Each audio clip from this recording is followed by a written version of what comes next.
Muy buena tarde para todas las personas que se nos están uniendo a este encuentro del día de hoy, miércoles aún. Ya vamos terminando nuestro proceso de formación con relación a todo lo que tiene que ver con la psicomotricidad y el currículo en educación infantil. Si quieren, por acá nos dejan sus saludos en el chat, de donde nos saludan. Y vamos a dar entonces inicio al encuentro. ¿Listo? Me permito entonces compartirles pantalla. Perfecto, entonces vamos a dar continuidad. Nos encontramos nuevamente por aquí. Vamos terminando nuestro proceso de formación en torno a la psicomotricidad y el currículo en educación infantil. Bien, el día de ayer socializamos un caso práctico, un caso muy interesante de una niña que tenía un diagnóstico de trastorno del desarrollo motor. Allí, lo más importante cuando nosotros hacemos este tipo de lecturas, de análisis y de relación de cada uno de estos casos, es poder entender cuál es nuestro rol y cuál es la figura que cumplimos en torno a las situaciones que se nos puedan presentar en aula. Si bien, digamos que tenemos que realizar un proceso, que tenemos que dar continuidad y cumplimiento a unos procesos, a unos contenidos, a unos estándares propuestos por las diferentes instituciones en las que nos encontramos vinculados, lo más importante es poder entender cuál sería el protocolo de atención, de lectura y análisis que nosotros debemos desarrollar. Entonces, ayer lo precisábamos. Uno es identificar muy bien todo el historial de la situación, entonces conocer su diagnóstico, sus antecedentes, encontrar allí una relación con factores intrínsecos, extrínsecos, poder identificar cuáles son los procesos adicionales que se llevan para realizar un acompañamiento, identificar también todo lo que tiene que ver con la madurez cerebral, procesos de desarrollo cronológico, procesos de desarrollo mental, ¿sí? Y que de esta manera el caso se pueda atender desde una perspectiva muy amplia y no simplemente como debo dar cumplimiento a unos parámetros educativos y sobre esos parámetros son los que yo voy a trabajar. ¿Sí?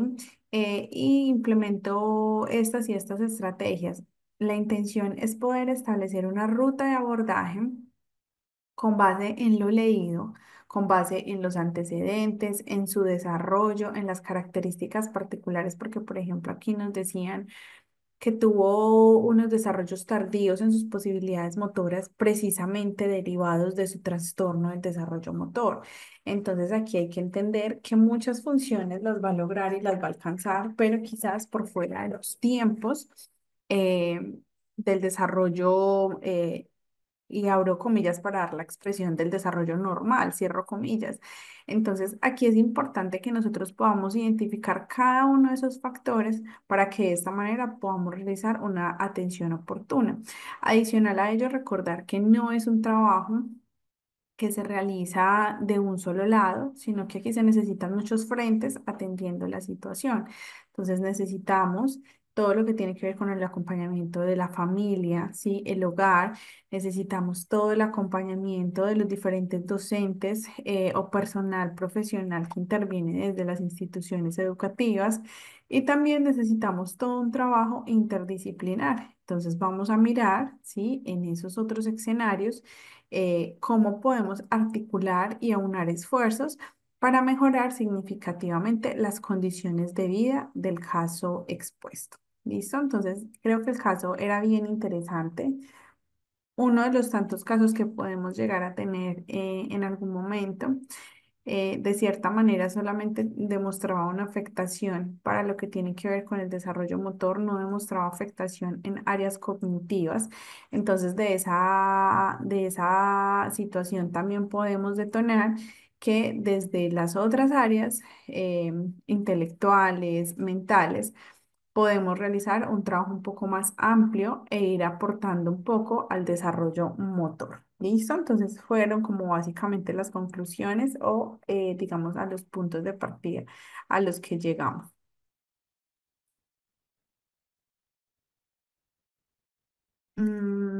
Cristi, ¿a qué haces referencia puntualmente? Si quieres me lo dejas acá como un mensajito interno y ya te respondo, ¿listo? Bien, entonces vamos a pasar, ahora vamos a hablar acerca de movimiento. ¿Qué entendemos nosotros por movimiento y cómo se entiende el movimiento eh, para la formación de los seres humanos? ¿Sí? Sabemos, y según lo que hemos conversado, sabemos que el hecho de tener una actividad desde el movimiento es más que una necesidad. ¿M? Son procesos que debemos priorizar en el desarrollo infantil.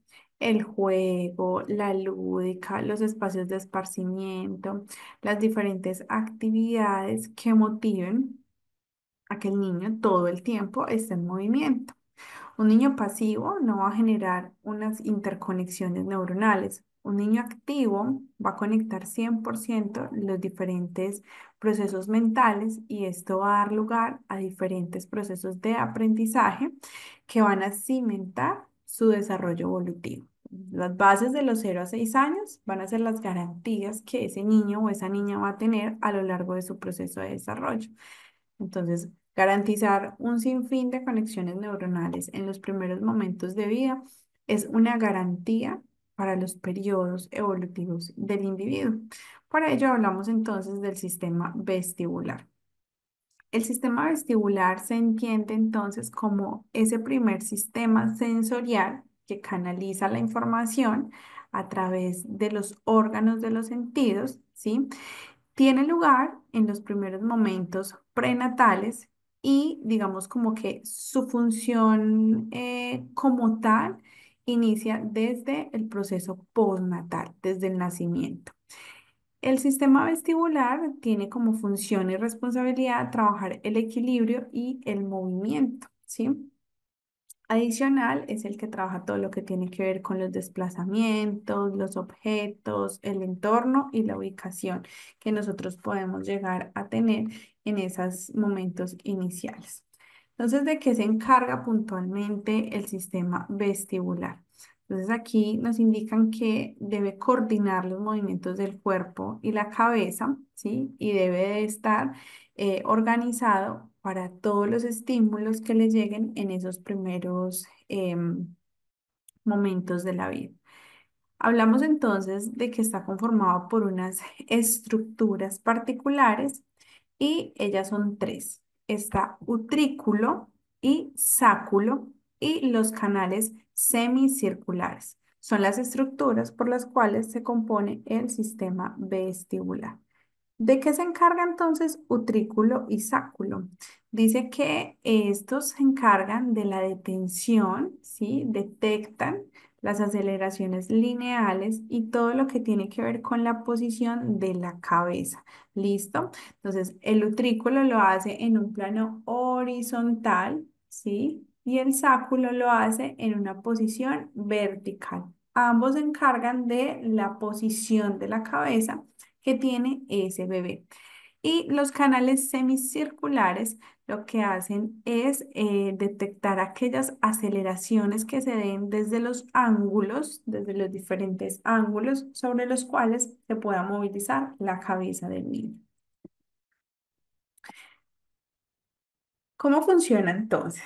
Dice que el órgano principal para el sistema vestibular tiene que ver con el oído, ¿sí? Y desde aquí se recepciona esa primera información. Entonces, aquí hay una información específica, ¿sí? Y a partir de esa emisión, entonces se realiza una acción en específico. ¿Qué pasa? Funciona similar a lo que nosotros entendemos por los hemisferios del cerebro, ¿sí? Que es un patrón cruzado. En este caso, el sistema vestibular tiene como una función similar. Hay una señal que se emite desde el lado derecho y entonces que se emite, es decir, en el oído del lado derecho. Y la función se desarrolla básicamente con el lado izquierdo, va minimizando, ¿sí? El estímulo al otro lado contrario. Entonces, quiere decir que hay un ejercicio allí también similar a los hemisferios cerebrales que trabajan a partir de un patrón cruzado. Entonces se dice, hacia un movimiento hacia la izquierda, ¿sí? De la cabeza se produce un aumento de la señal del oído izquierdo y la disminución del derecho. Entonces tiene que ver con las funciones específicamente, ¿cierto? De los oídos, cómo reciben la señal y cómo emiten la misma. ¿Listo? Cómo emiten esta señal a través de los órganos de los sentidos. Entonces dice que el sistema vestibular se encarga de actividades básicas que nosotros podemos entender como ejercicios simples o funciones simples que puede desarrollar el ser humano y es, por ejemplo, fijar la mirada, ¿sí? Hacia donde nosotros nos movamos. Entonces el bebé nos puede seguir con la mirada hacia un lugar específico cercano en el que nosotros nos movamos, ¿sí? O que, por ejemplo, estemos manejando o vayamos en movimiento y que podamos tener allí en nuestra mente una imagen, ¿sí? De algo que vayamos viendo y que esa imagen se estabilice en nuestra mente a pesar de que nosotros vamos en movimiento. Esas son unas de las funciones básicas, ¿sí? Principales o primarias, como también las podríamos llamar, del sistema vestibular. ¿Cuál es la relación que tiene el sistema vestibular con el sistema psicomotor? Al encargarse de todo lo que tiene que ver con el oído, la emisión de las señales y trabajar un patrón cruzado tiene toda la relación porque el sistema vestibular lo que hace es controlar el equilibrio y parte del movimiento de la cabeza del ser humano. Entonces, el desarrollo psicomotriz se encarga de todo lo que tiene que ver con la función de mente y cuerpo, ¿sí? Pero al estar encargado el sistema vestibular del equilibrio, forma parte principal de todo lo que tiene que ver con el desarrollo psicomotriz, ¿sí? Y de esta manera se pueden dar diferentes posibilidades en el desarrollo del niño, entendiendo que es uno de los procesos más importantes sobre los cuales se pueda trabajar. Entonces, aquí vemos, por ejemplo, unos ejemplos en pantalla, una imagen de referencia. Entonces, vemos aquí cómo todo tiene que ver con el sistema vestibular. Por ejemplo, caminar sobre una línea, montar sobre un patinete, montar en un columpio, hacer algunos ejercicios, ¿sí? Realizar algunas terapias, todo tiene que ver con el sistema vestibular, que es el encargado de controlar el desarrollo del equilibrio. ¿Listo? ¿Cuáles pueden ser algunas dificultades que nosotros podemos detectar en los niños y que podemos entender que puede haber una falencia, una ausencia o una afectación en el sistema vestibular? Ojo, aquí es muy importante que tengamos algo presente. No quiere decir que porque yo vea que al niño se le dificulta coordinar ciertos movimientos, ya hay una ausencia en el sistema vestibular o hay una afectación. Tendría yo que hacer un seguimiento, sí, alrededor de un mes, 2 meses, poner diferentes actividades y poder determinar que realmente hay una dificultad y que está asociado directamente con el sistema vestibular. Lo que hacemos es tener como este tipo de situaciones como alertas para poder identificar si hay alguna alteración o no en el desarrollo eh, integral de cada persona. Entonces, inicialmente podemos decir que una dificultad del sistema vestibular puede ser la torpeza. Niños que se caen, que les cuesta, como digamos, caminar por una línea recta, que van a hacer una actividad y por lo general siempre se les cae, lo tumban, lo dañan. Sí, mala evolución de las distancias, entonces no calculan muy bien las distancias, les cuesta todo lo que tiene que ver con un desplazamiento. Adicional, dificultad en la coordinación de movimientos más difíciles, manos, pies, piernas, codos, entre otras actividades que ya puedan ser un poco más, que demanden mucha más atención y precisión y, valga la redundancia, coordinación. Y esto también puede generar una dificultad en el sistema vestibular. Y adicional, cuando digamos se realizan todo este tipo de actividades, se puede evidenciar algunas sintomatologías como náuseas o mareos. ¿Por qué? Porque como el sistema vestibular es el que controla nuestro equilibrio, es que nuestro cuerpo esté equilibrado. Si hace falta ese equilibrio, pues se pueden generar alguna sintomatología desde el orden del sistema como tal de nuestro cuerpo. Sí, y puede haber una alteración en algunas somatizaciones allí. ¿Listo? Entonces, adicional, se puede inferir que el sistema vestibular se encarga de todo lo que tiene que ver con los movimientos de rotación.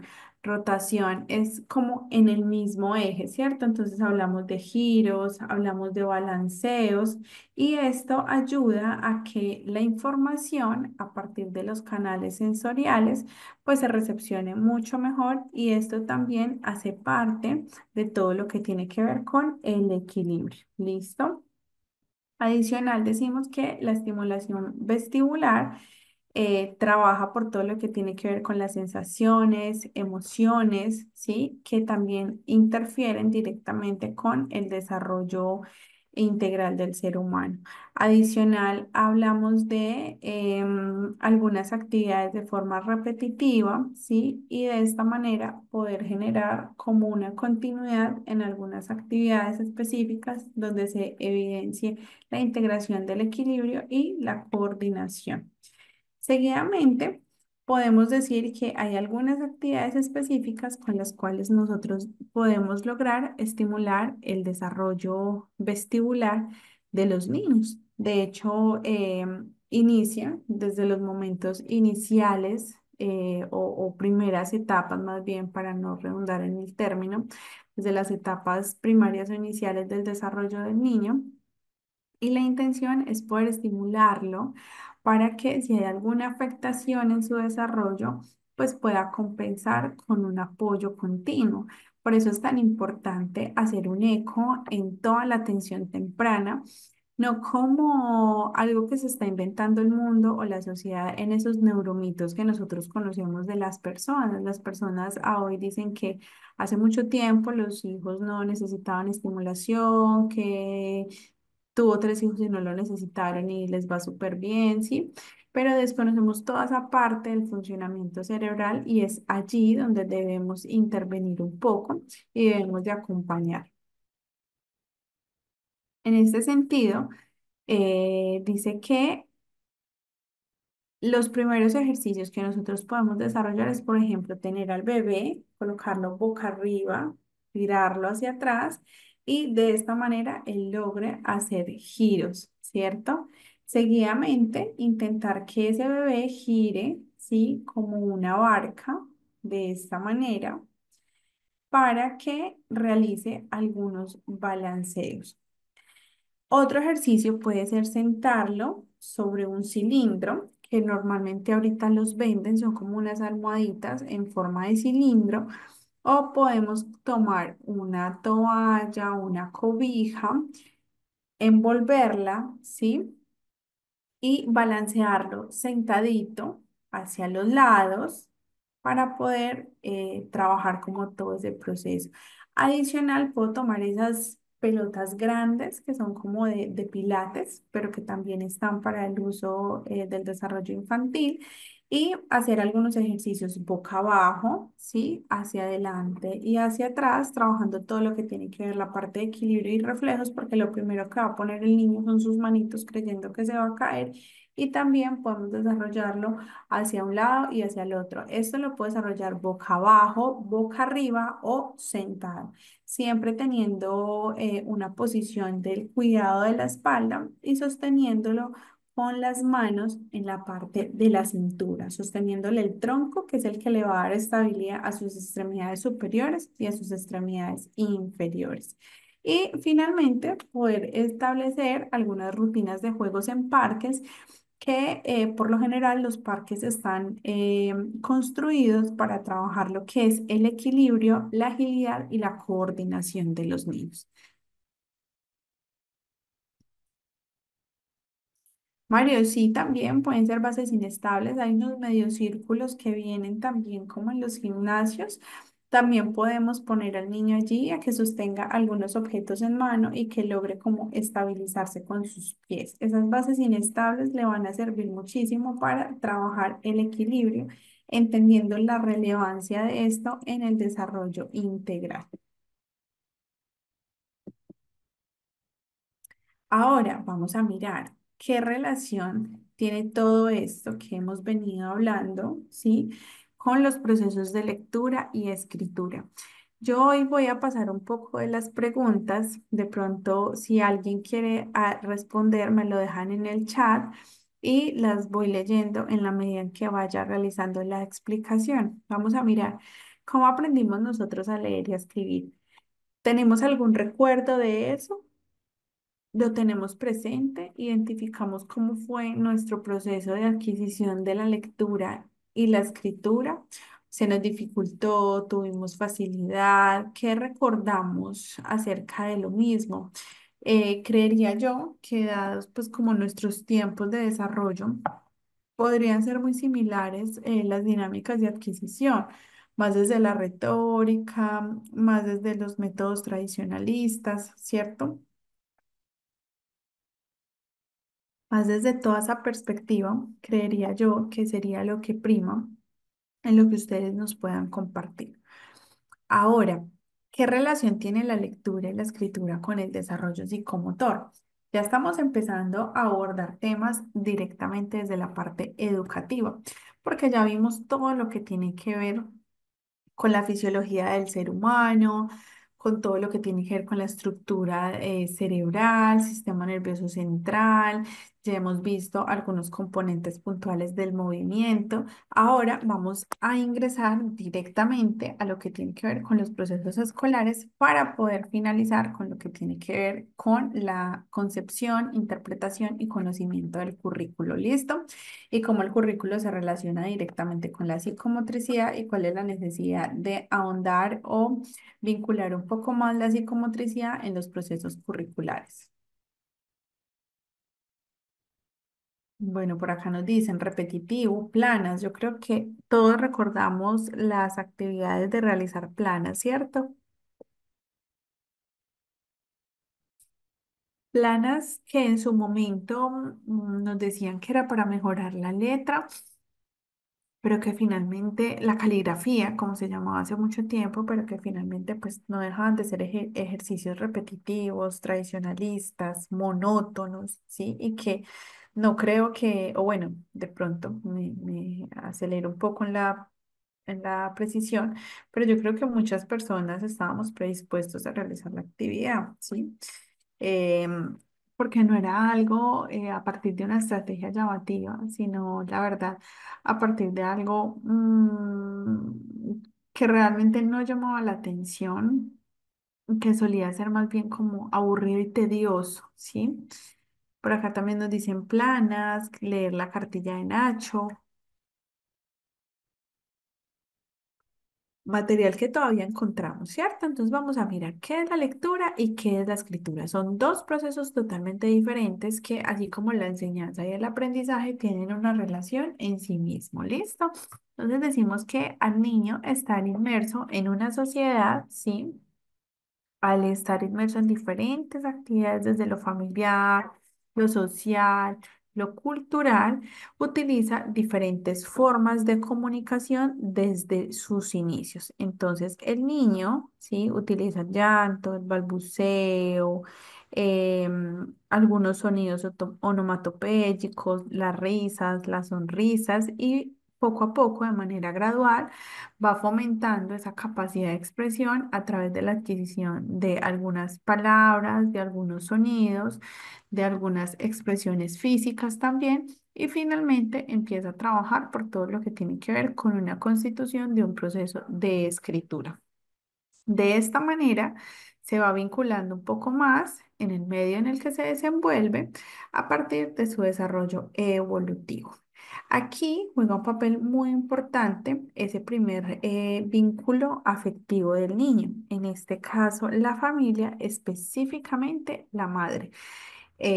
Hay casos en donde la madre no lo es, entonces dejemos como ese primer vínculo afectivo, si sea la abuela, si sea el papá, si es el tío, si es la tía, ¿sí? Ese vínculo afectivo que en lo ideal, ¿sí? En teoría deberían de ser algunos de los padres que son las personas que más logren satisfacer las necesidades de los hijos, ¿listo? Y de esa manera también él inicia a hacer un acercamiento a la vida de la lectura y escritura a partir de canciones, juegos, arrullos, ¿sí? Y de esta manera va vinculando diferentes adquisiciones a su proceso expresivo y a su proceso cognitivo.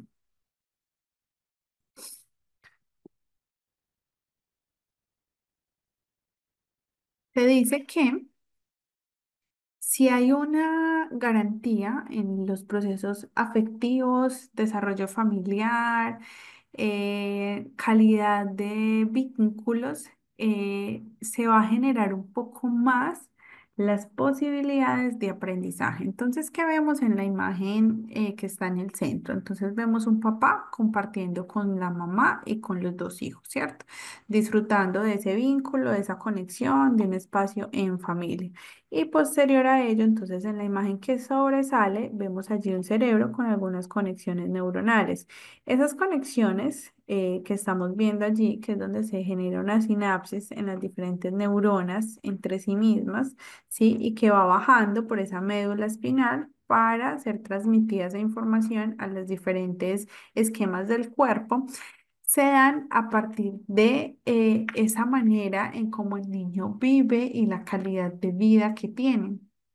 Entonces, si hay una muy buena relación, si hay tiempo para compartir, si hay diferentes actividades, si existe una relación oportuna entre las personas que comparten ese primer vínculo afectivo, pues va a ser un niño que va a tener una capacidad natural de aprendizaje, ¿sí? Y que lo va a lograr un poco más, con mayores garantías que otros niños que quizás tienen mucha ausencia de ese vínculo afectivo, ¿sí? Y yo creo que eso es claro y lo podemos evidenciar en diferentes contextos. Inclusive nosotros mismos en algunos casos somos, digamos, lo que podemos dar fe de ello, también por la crianza que en algunos casos pudimos haber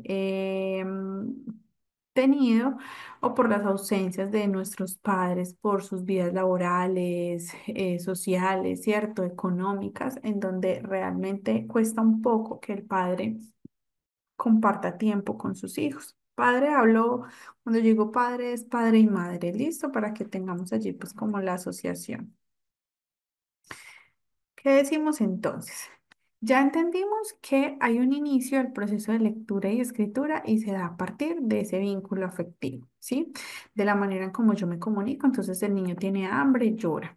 El niño está feliz, balbucea. El niño siente agrado por alguien, sonríe, ¿sí? El niño disfruta de la compañía de alguna persona y se carcajea. Tiene calor, se molesta, ¿sí? Entonces, a partir de esas primeras expresiones afectivas es que vamos identificando que hay un proceso de comunicación, ¿listo? Entonces, ya sé que me puedo comunicar a través de mis posibilidades humanas y poco a poco voy incrementando esas posibilidades a lo largo de mis periodos evolutivos. Entonces, si me leen cuentos, si yo escucho canciones, si participo de diferentes actividades comunicativas, esto me va a ir generando a mí unas estructuras específicas en torno a los procesos de lectura y escritura. Todo esto se va dando antes del ingreso a la vida escolar. Cuando el niño ya llegue a ese proceso escolar, colegio, jardín, preescolar, va a tener una posibilidad mucho más grande de adquisición de todo el proceso de lectura y escritura. Por lo general, se trabaja a partir de actividades lúdicas, didácticas y específicamente a través del juego, que es una de las maneras más necesarias de llegar al niño, a sus estructuras y a sus canales perceptivos para generar un proceso de aprendizaje. ¿Listo? Entonces, aquí en este caso, em, va a llegar a diferentes procesos que no deberían ser en este momento de la historia ni mecánicos, ni repetitivos, ni tradicionalistas, para que él pueda generar una adherencia, un aprendizaje específico de todo lo que tiene que ver con la lectura y la escritura. Entonces, en este sentido, cuando nosotros hablamos de la lectura infantil en el proceso educativo, hablamos de todo lo que tiene que ver con el proceso de las habilidades para leer y escribir, ¿cierto? La lectoescritura se me engloba en esas dos habilidades, leer y escribir. Nosotros como seres humanos hacemos una lectura de absolutamente todo. Llegué, no sé, a una ciudad nueva y mientras voy en un carro, en un bus, en un tren, yo voy mirando y voy haciendo lectura de calles, de personas, de cultura, de colores. Cuando yo conozco a alguien por primera vez, yo hago lectura de ese aspecto físico, de la manera en cómo está vestido, cómo está presentado, ¿sí? Y poco a poco voy estructurando esa manera de leer y escribir, específicamente cuando hablamos de signos y símbolos, ¿cierto? Que es lo que nosotros logramos a partir de un proceso de lectura y escritura en específico, decodificar y codificar, organizar e integrar signos y símbolos. ¿Listo? Entonces se dice que para que se pueda lograr un proceso de una adherencia significativa a la lectura y a la escritura, el proceso debe iniciar en los primeros momentos de desarrollo.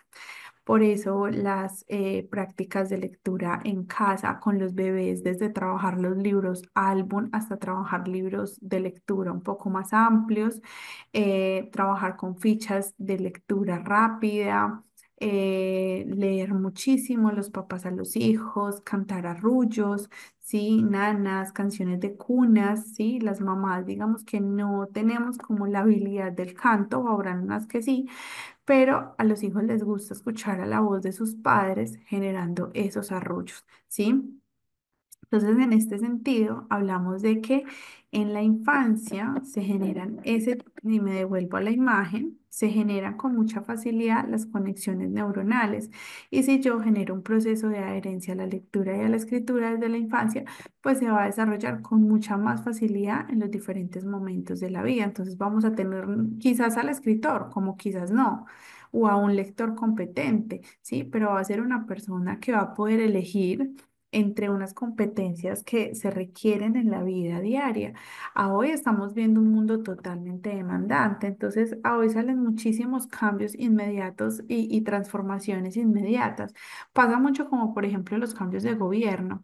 Las personas por lo general hablan, ah, mira, vas a votar por quién, por este o por aquel. Ah, no, yo voy a votar por este. ¿Y por qué? No, pues porque me pidieron el favor. Ah, pero tú conoces las propuestas del político. No, yo solamente he escuchado, ¿sí? Y nos cerramos un poco a conocer, a identificar, a poder razonar, a poder ser críticos sobre algo en específico. Entonces voy a revisar realmente, bueno, quién es este candidato, estoy dando un ejemplo en la vida real, ¿sí?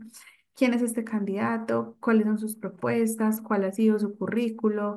¿Qué ha hecho a lo largo de su vida? Ah, bueno, para yo con mayor criterio poder decir, no, mira, me pidieron el favor y voy a votar por esta persona. Sin embargo, considero que las propuestas de este candidato son muy buenas desde este aspecto, ¿sí? Que nosotros podamos entender muchas cosas del mundo de hoy, un mundo de la inmediatez, un mundo de la rapidez, un mundo de los cambios y transformaciones de un momento a otro. Hoy tenemos un teléfono, mañana mismo sale otra referencia y en 3, 4 meses ya el teléfono que nosotros teníamos es obsoleto porque ya salió una nueva variación de ese teléfono. Entonces también generar allí como un proceso de crítica, de análisis frente al mundo en el que nosotros estamos. ¿Por qué se hacen las cosas? ¿Esto para qué sirve? ¿Cuál es la función de algo en específico? ¿Cierto? Y de esta manera, pues vamos a generar un poco más de estructura en nuestros niños y en nuestras niñas. Las prácticas de lectura son sumamente importantes y por eso hay muchos autores que desde sus metodologías evocan la necesidad de aprender a leer y a escribir desde infancias tempranas. ¿Listo? ¿Cuáles son los beneficios de la lectoescritura? Hago paréntesis allí. No quiere decir que yo a los 3 años ya tenga que poner a un niño a realizar un proceso de lectura y escritura. No quiere decir eso.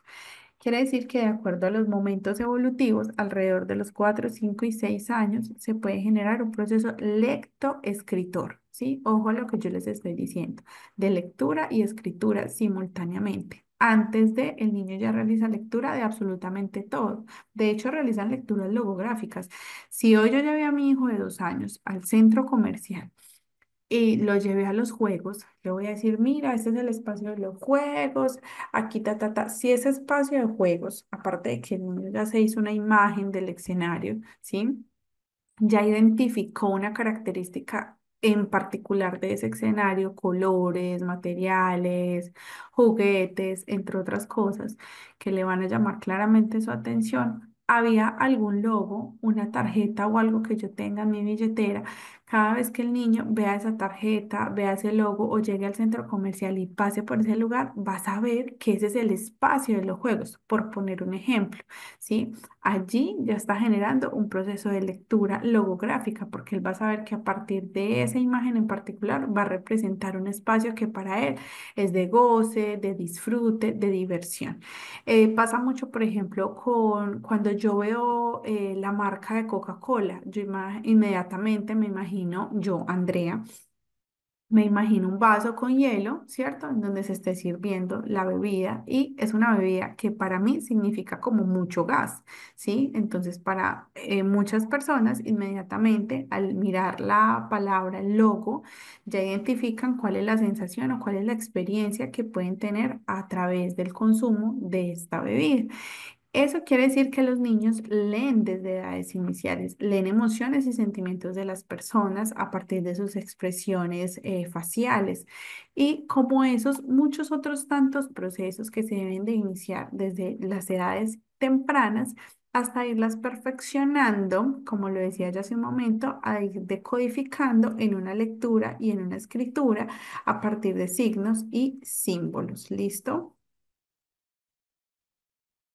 Muy bien, Flor, lo mencioné ahorita, claro que sí, libros, álbums súper interesantes porque aparte de todo generan creatividad, innovación, el niño se está inventando historias, las está creando, recreando, ¿sí? Y esto también permite pues una conexión, la generación de diferentes conexiones neuronales. Muy bien, Cristi, seres más creativos, críticos, responsables, reflexivos y felices, muy bien. Mario nos dice que la lectura implica movimientos finos, controlados de los músculos de las manos y de los dedos.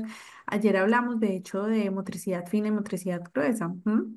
Y sabemos que no es un proceso que se logre a los 3 años, como en muchas instituciones, colegios o preescolares nos lo quiere vender en este momento de la historia.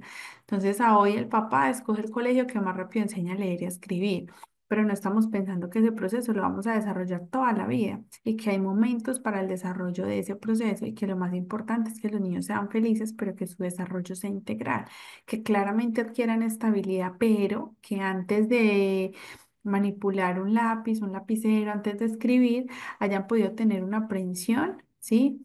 Unos muy buenos procesos de estimulación para llegar a unas habilidades específicas. Fernanda nos dice, ¿en qué ayuda la actividad física en la lectura y la escritura? Mucho. Uno, trabaja la parte motora, ¿sí? Y recordemos que la motricidad se compone de dos. Uno inicia por la motricidad gruesa, termina en la motricidad fina. Entonces, al iniciar allí, ya estamos viendo una posibilidad en la mejora significativa de los procesos motores gruesos. Y adicional, en la parte cognitiva e intelectual tiene muchísima posibilidad de desarrollo. Entonces, entre más activos estén las personas, los seres humanos, pues van a generar muchas más posibilidades de estructuras y canales neuronales. Esas estructuras y canales neuronales pues va a permitir que haya una adquisición mucho más rápida de aprendizajes, de habilidades y de competencias. En este caso, una persona que esté en movimiento va a ser una persona que va a ser mucho más coherente en la relación de ideas, en la estructuración de otras, que va a generar un proceso de lectura, escritura, como otras habilidades, mucho más rápido que otra persona que de pronto es más desde un desarrollo pasivo. En este caso, el movimiento y la actividad es lo que permite que hayan un poco mayor, de mayores garantías en el desarrollo del ser humano. ¿Listo? Entonces vamos a mirar cuáles son los beneficios de la lectoescritura. Entonces dice que desarrollar un aprendizaje basado en el pensamiento. Es muy importante trabajar sobre todo lo que tiene que ver con el pensamiento. Seguidamente, adquirir y perfeccionar lenguaje y comunicación. Tercero, mejorar la concentración y la memoria. ¿Por qué? Porque esa codificación y decodificación de códigos y símbolos pues nos permiten trabajar esta función cognitiva, ¿sí? Estas funciones, perdón, y de esta manera pues mejorar ambas. Cuando yo, por ejemplo, transcribo, ¿qué hacemos nosotros cuando transcribimos? Tenemos una imagen, ¿sí? Hacemos una memoria fotográfica. Hago la memoria fotográfica y tomo esa información para transcribirla sobre mi cuaderno. Aparte de que estoy haciendo un ejercicio motor, estoy trabajando por un ejercicio o un desarrollo cognitivo. ¿Listo? Adicional, en las etapas superiores, desde los momentos iniciales, hacemos una contribución a la ortografía y también a la redacción como más estructurada, con mejor presentación, ¿cierto? A través como de lo que nosotros entendemos por caligrafía. Nos ayuda a crear y desarrollar ideas sobre un tema determinado. Entonces, entre más lea yo voy a poder tener más posibilidades de participación, de intervención, de algunas ideas y demás. Descubrir y mejorar el mundo que nos rodea a partir de la lectura y de la escritura. También nos relajamos y nos entretenemos. Hay personas que de hecho se van para una playa y en vez de disfrutar, por ejemplo, del mar, se sientan a leer y disfrutan la lectura a partir del estímulo que tienen alrededor. ¿M? Hay personas que también disfrutan leer. Yo tenía, por ejemplo, una compañera en el colegio que en ese tiempo era muy famosa la saga de Harry Potter y ella de hecho salía con nosotros en los descansos y se ponía a leer su libro de Harry Potter y era feliz con cada uno de los libros que le regalaban y comía libros de una manera impresionante. Los libros de Harry Potter se los leía de manera inmediata. Le gustaba muchísimo leer y de esa manera ella se relajaba y se entretenía muchísimo en ese proceso de lectura. Y adicional, trabajamos la creatividad y la imaginación.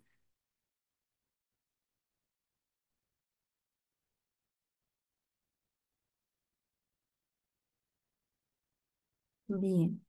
¿Cuáles pueden ser otros beneficios adicionales de los procesos de lectoescritura?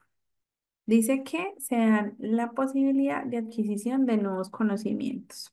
Queremos generar mayores aprendizajes, leamos, ¿sí? Aparte de que nos permeamos de una cantidad de conceptos que son sumamente necesarios porque tenemos como mayores posibilidades de comunicación, la lectoescritura mejora la posibilidad de generar y de establecer nuevos conocimientos. Por ejemplo, hoy hicimos una lectura de un libro infantil, pongamos aquí el ejemplo. Ay, se me va el nombre de, del escritor, regálenme. Eh, es de apellido Brown. Perdón, lo busco acá en un momentito. Escritor. Él tiene obras infantiles. Anthony Brown, antes de que lo buscara. Anthony Brown tiene diferentes obras literarias basadas en los monos, ¿sí? Hace como esa comparativa entre el mono y el hombre. Entonces, por ejemplo, yo voy a hacer lectura de las obras de Anthony Brown, ¿sí? Eso me va a permitir a mí generar nuevos conocimientos, comprender el mundo, diferentes temas, así mi hijo, mi hija, mi sobrino ya esté escolarizado. Esto le va a permitir acercarse un poco más a otros procesos de manera intelectual.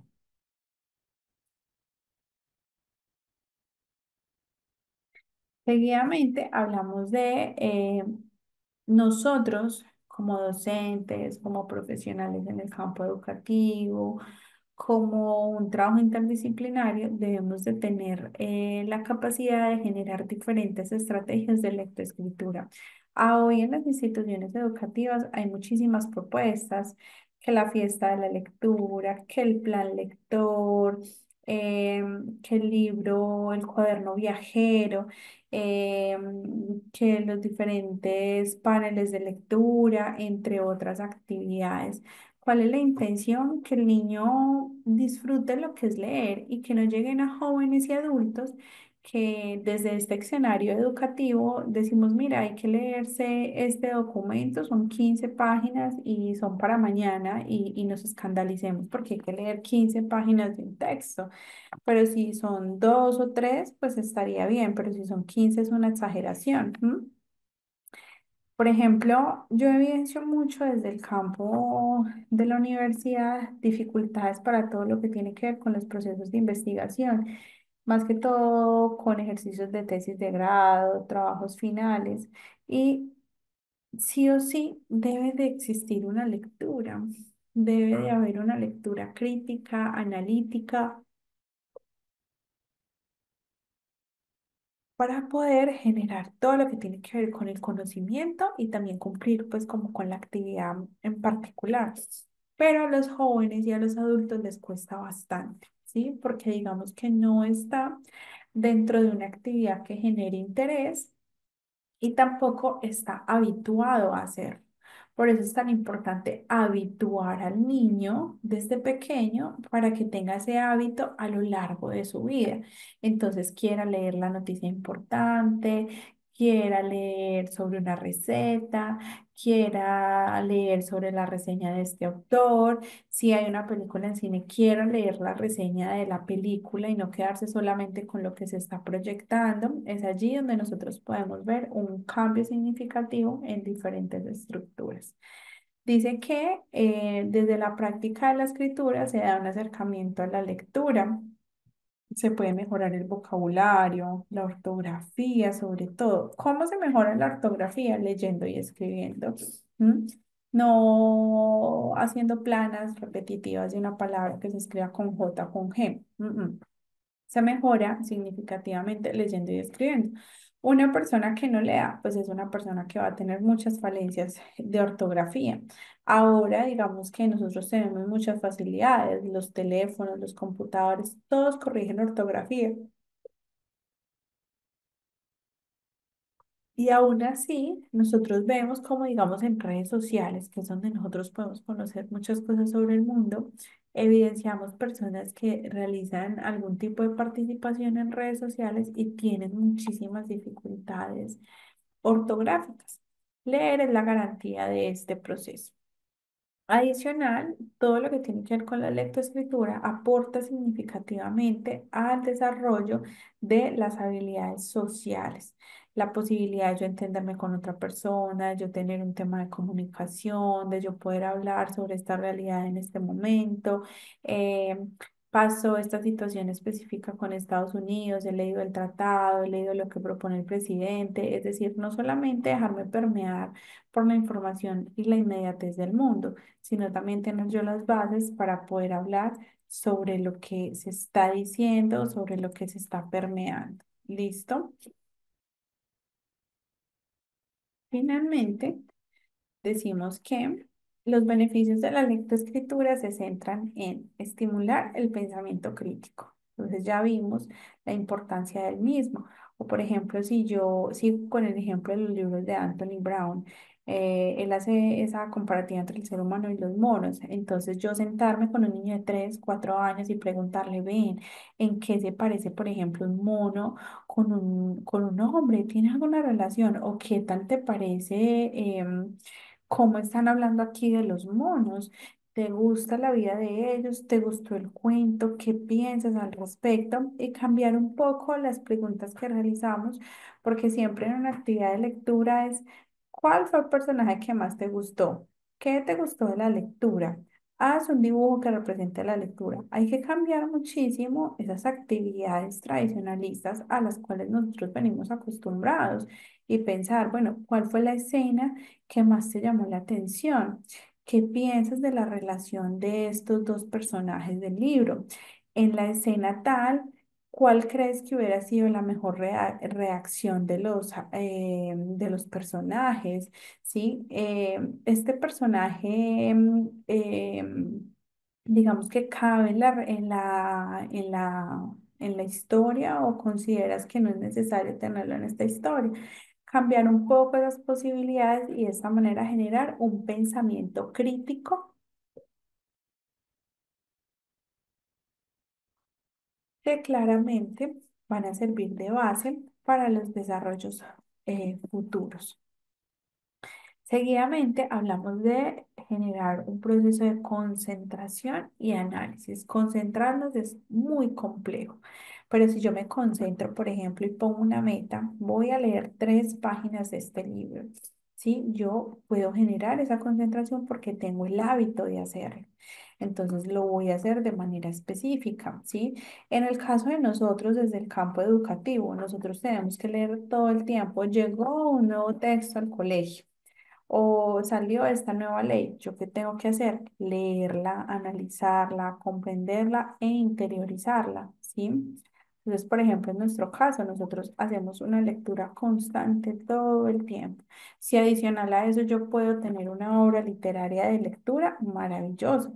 Si yo puedo leer, por ejemplo, una receta que también hace parte de un género literario, también lo puedo hacer. ¿Sí? Si yo puedo, por ejemplo, escuchar una canción no música moderna, sino como aquellas obras musicales que son bonitas, que son agradables, también puedo trabajar sobre eso. Bueno, lo hago y eso me va a mejorar a mí la concentración y el análisis que yo pueda tener.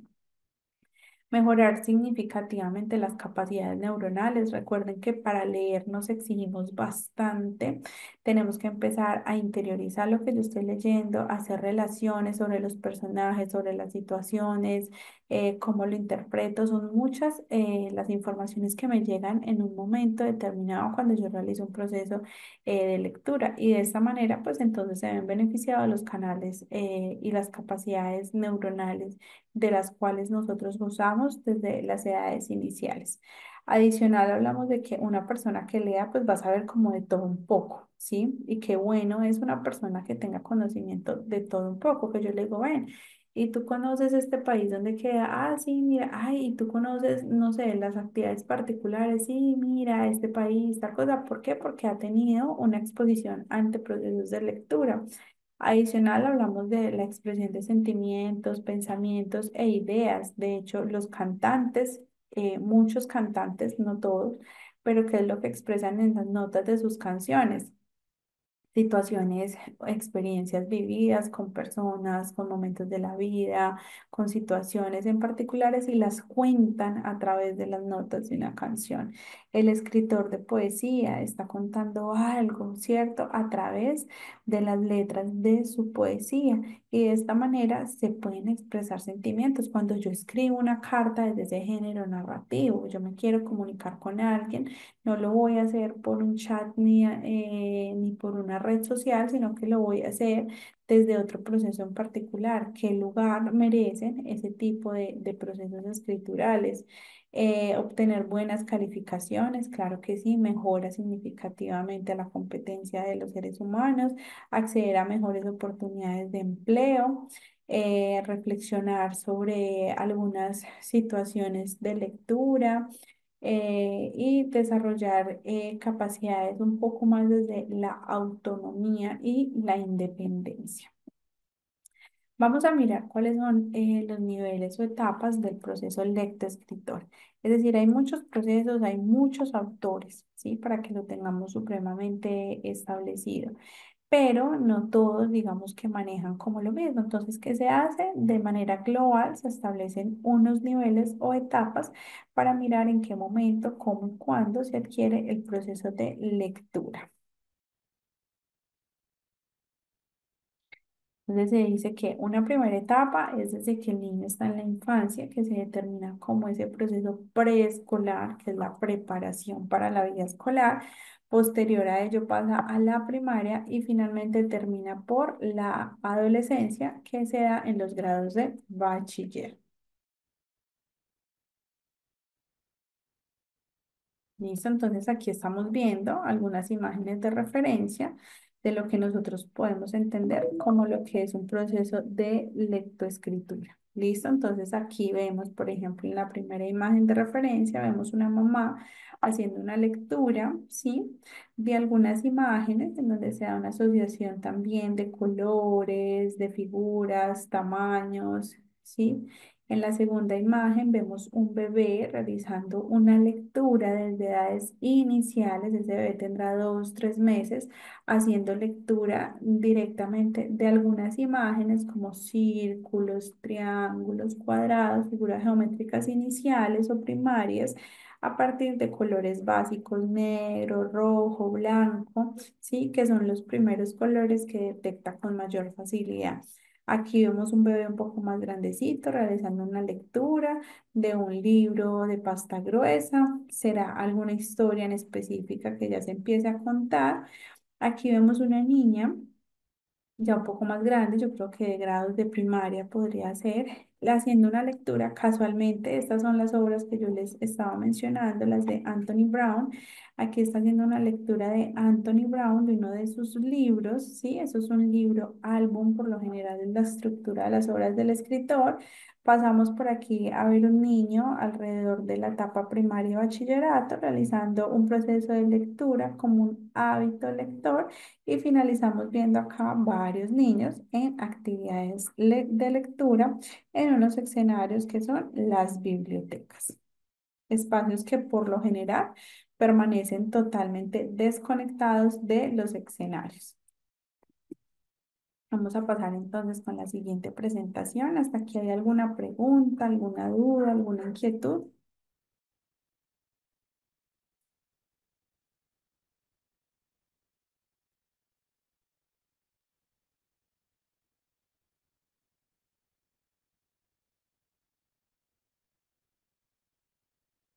¿Todo está claro?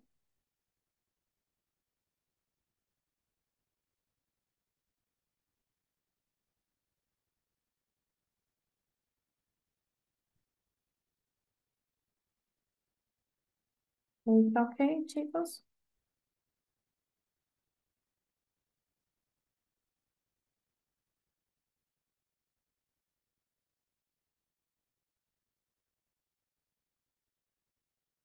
Ujú. Gracias, Silvia. Muy bien, entonces vamos a mirar cada uno de esos momentos. ¿Y qué pasa en cada uno de estos momentos del proceso de lectura y escritura? Vamos a iniciar con la etapa preescolar. Recordemos, preparación de la vida escolar. Aquí es donde nosotros vemos todas las posibilidades de desarrollo del hombre, ¿sí? Vemos las capacidades con mayor presencia en el desarrollo del hombre. Entonces, aprovecharlas, ¿sí? Es garantía de unas bases posteriores en el desarrollo de la vida de esa persona. Entendemos que son momentos o fases sumamente importantes y que podemos generar un ejercicio de lectura, tal y como nos lo refieren acá las imágenes. Me devuelvo aquí en las imágenes. Tal y como nos lo refieren las imágenes, podemos hablar de un proceso de lectura desde que estamos bebés y de un proceso de escritura también desde que estamos en esos momentos iniciales. Miren las manitos que hay acá. Aquí estos niños están generando diferentes actividades que los están preparando directamente para los procesos escriturales, ¿cierto? Que les van a permitir ser garantes en esas posibilidades de realizar ese ejercicio óculo-manual, ¿sí? Con una objetividad y con una intencionalidad. Entonces, en ambos momentos nos están demostrando cómo los niños, desde las etapas iniciales, es que generan este proceso en particular. Entonces, aquí decimos que son las primeras fases más relevantes del ser humano. Son unos momentos evolutivos y los conceptos que se vayan adhiriendo, pues van a generar todo lo que tiene que ver con esa madurez y esas posibilidades de aprendizaje de los seres humanos. Se da a partir de la imitación o repetición. Hay diferentes procesos de lectura y escritura.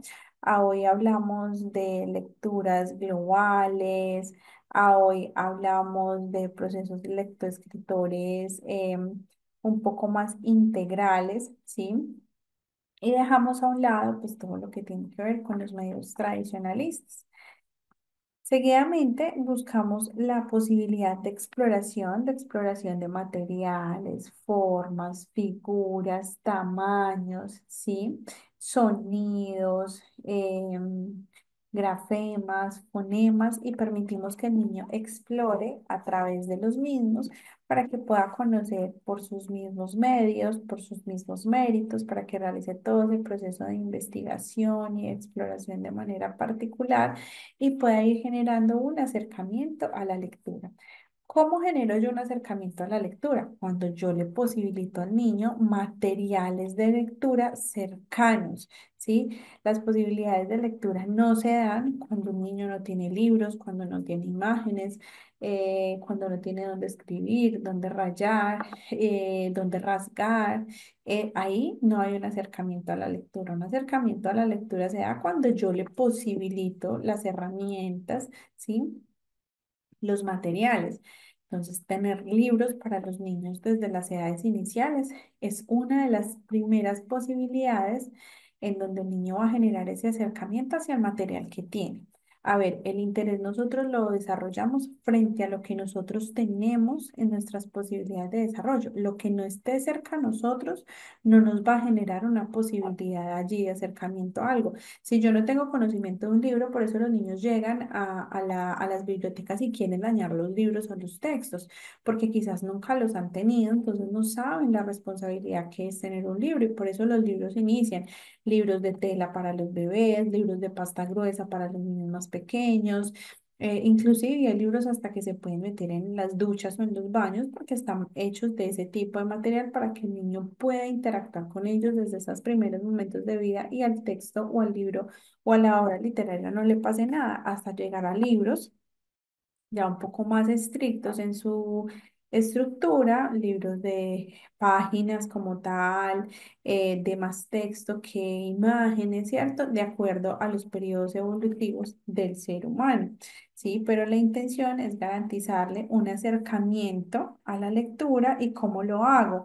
También a partir de el acercamiento a la música, pero no a la música que nosotros estamos acostumbrados como en nuestra vida normal, sino una música específica infantil, pero también que resalte un poco cultura y demás. Y hay muchos autores contemporáneos que están haciendo música infantil y que es muy agradable. Música con sentido, con estructura y que va a permitir desarrollar procesos cognitivos y mentales en nuestros niños. Y finalmente, se da el reconocimiento de algunos grafemas y fonemas. Hay niños que logran en la vida preescolar aprender a escribir sus nombres, aprender a escribir ciertas palabras y ciertos conceptos. Hay otros que les cuesta y se les dificulta o no están preparados y hay que hacer un trabajo más fuerte, pero por lo general la mayoría de los niños lo logran. ¿M? Porque identifican en la mayoría de las ocasiones, trabajan en las instituciones por el reconocimiento de las vocales, del nombre, ¿sí? Y esto le va a posibilitar pues ir reconociendo allí algunos grafemas y algunos fonemas, ¿listo? Pasamos entonces a la lectoescritura desde la etapa primaria. Quisiera saber si desde aquí hay alguna duda o alguna pregunta. Ojo, hay que tener claridad. Según, digamos, los estatutos, las propuestas, periodos de crecimiento y desarrollo, se tienen más o menos hasta los 7 años para adquirir este proceso, tanto de lectura como escritura. Hay niños, reitero, que lo logran antes del tiempo. Tiene que ver con una estimulación, con una preparación en específica, ¿sí? Pero por lo general son flexibles las propuestas, por eso el niño tiene primero, segundo y tercero de primaria para adquirir ese proceso de lectura y escritura. En cada uno de esos periodos se trabaja el acercamiento a estos procesos Y se dice que alrededor de tercero de primaria ya tiene que tener esa competencia muy bien estructurada para poder desenvolverse en la sociedad. Humberto. Una consulta. Quería saber su punto de vista desde su experiencia, si es recomendable que los niños en kinder ya puedan conocer el abecedario, hacer sumas sencillas, puedan leer palabras cortas. ¿Esto ayuda en el desarrollo o más bien posteriormente esto retrasa ese desarrollo? No, mira, no lo retrasa. Claramente no va a retrasar el desarrollo porque es la posibilidad de enfrentarse a diferentes estímulos, pero también hay que ver la manera en cómo yo llego con esos estímulos en particular para que el niño genere un aprendizaje. ¿M? Por lo general en kinder, lo que nosotros llamamos como transición preescolar, sí, ya hay una exposición de estos procesos, pero los hay desde una manera más como desde el interés del niño. ¿Cómo se escribe mi nombre? ¿Cómo escribo esta palabra? Por ejemplo, cuando estamos, no sé, en un supermercado tomando alguna bebida, ay, ¿qué letras tiene esta etiqueta? ¿Sí? Si se da desde esa posibilidad desde el interés y demás, claro, hay resultados positivos. Y pues que estén expuestos a esto no es malo, siempre y cuando se haga de manera respetuosa con el desarrollo. No quiere decir que en transición los niños ya tengan que estar leyendo y escribiendo. Hay muchas instituciones que lo hacen y el niño lo hace más desde una manera mecánica e impuesta porque su desarrollo aún no está preparado para ese proceso que de cierta manera demanda una responsabilidad y unos procesos cognitivos superiores. ¿Lo puede ir logrando? Claro, cuando, por ejemplo, se maneja ese proceso de lectura global, entonces el niño empieza por identificarse a sí mismo. Este es mi nombre, este soy yo, y empiezo pues a identificar mi nombre, ¿cierto? La estructura de mi nombre en diferentes presentaciones. Me intereso por escribirlo, me intereso por escribir números, por sumar, por restar, etc. Me voy interesando. Por ejemplo, mi hija tiene 4 años y alrededor de los 3 años ya realizaba alguna escritura, más por su interés. Mamá, ¿y cómo se escribe mamá? Entonces vamos aprendiendo. ¿Y cómo se escribe mi nombre? A hoy inclusive ella tiene solamente 4 años y está identificando letras mayúsculas y letras minúsculas. Le hizo mucha como eco la celebración de San Valentín. Entonces todo lo relaciona con el amor y la amistad. Y todo el tiempo es, mamá, ¿cómo se escribe amor y cómo se escribe amistad? Hoy, por ejemplo, me dijo, ¿cómo escribo familia? Entonces yo le escribí la palabra y le hago hincapié en el fonema de cada una de las letras, aparte porque ya las otras las conoce. Entonces le digo, vamos a recordar cuáles son estas, ¿sí? Y cuando le escribí, se la escribí todas minúsculas, me dijo mamá, pero también escribe las mayúsculas para yo saber escribirla de las dos maneras. Y yo digo, ella sola por su interés, más no es mi necesidad que ella a sus 4 años realice procesos de escritura, pero tiene una motricidad maravillosa, escribe súper bien, tiene una caligrafía muy linda para la edad que tiene. Rasga, corta, con tijeras le va supremamente bien, ha tenido una estimulación muy buena. Yo me he dedicado mucho como en su proceso de crecimiento, pero en este momento, por ejemplo, la exposición a los procesos de lectura y escritura han sido porque ella lo ha querido y porque ha tenido un acercamiento muy bueno. De hecho, estábamos participando en un programa de una biblioteca de aquí de Colombia, de Armenia, que eran talleres de lectura una vez a la semana y han leído un sinfín de obras literarias para niños en donde ella está expuesta a la lectura de libros cada 8 días, ¿sí? Y hay unos momentos particulares de ese proceso de lectura. Entonces hay un acercamiento a libros sin condición alguna y es la edad que ella tiene y tiene libros de acuerdo a sus etapas, pero los libros están intactos porque entiende que hay que cuidar, que hay que respetar, entre otras posibilidades y ella hoy ve tal imagen, tal esto, tal otro y hace una lectura. Va a cumplir 5 años, pero le falta bastante en octubre. Pero aún, por ejemplo, de mi interés no es que ella esté ni leyendo ni escribiendo. Lo ha logrado por su estimulación, más no porque sea algo impuesto y tampoco es de su sistema educativo. Humberto, cuéntanos. Eh, bueno, les comento que hice un seguimiento a un caso. Aquí en Bolivia hubo un momento en que los niños de kinder se graduaban como cuando se titulan, ¿no? Con su toca y todo eso, y se hace una fiesta, y se arman los padrinos y todo, todos los ritos. Entonces, los dos mejores estudiantes de kinder graduados a primero, les hice seguimiento hasta sexto. Y gradualmente he notado de que el tema de la lectura que los he notado como si se hubieran cansado, como que si los han estimulado a la fuerza, los niños lo han hecho, pero gradualmente he visto de que en sexto ya no les gustaba leer como lo hacían anteriormente. Y también evidenciaban problemas en matemáticas. Entonces, por eso era mi pregunta. Repítemelo otra vez, por favor. ¿Perdón? ¿Me la puedes repetir, Hola. por favor? Ya, de que, ¿me escuchas? Sí, te ¿Me escucho. escuchas? Ya, perfecto. Eh, He hecho seguimiento a dos niños que se graduaron como los mejores estudiantes con diplomas sobre lectura y resolución de matemáticas, lógicamente para el nivel de uno más uno, dos. Estos niños les hice seguimiento, acompañamiento hasta sexto grado y lo que noté es de que empezaron a mostrar aversión por la lectura y bajaron en el tema de matemáticas. Entonces, yo pensé de que los han estimulado a la fuerza y lógicamente ya no han podido seguir el ritmo y se han aburrido porque hacían todo a presión, no porque les gustaba, como el caso que nos cuentas de tu hija. Es cierto, Humberto. Mira, cuando hay una insistencia en los procesos, lo que se hace es que se cansan, ¿sí? Pierden el interés porque cuando van creciendo, claramente nosotros vamos generando como otro tipo de dinámicas de socialización, de intereses, las etapas, cada una viene como con momentos diferentes de la vida. Y Ya, muchos padres están también muy sesgados a tener como un éxito académico de la manera como se deba realizar. ¿M? Y son demasiado exigentes. Exigir no está mal, pero hay que mirar los puntos de exigencia.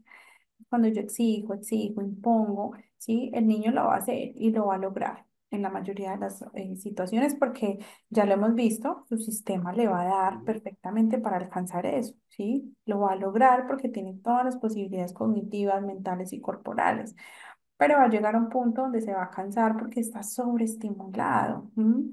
Y ya es como cuando nosotros tenemos exceso de trabajo, nos cansamos. Me puede gustar mucho trabajar, pero no doy más, ¿sí? Ya no puedo con tanta actividad, responsabilidad o información.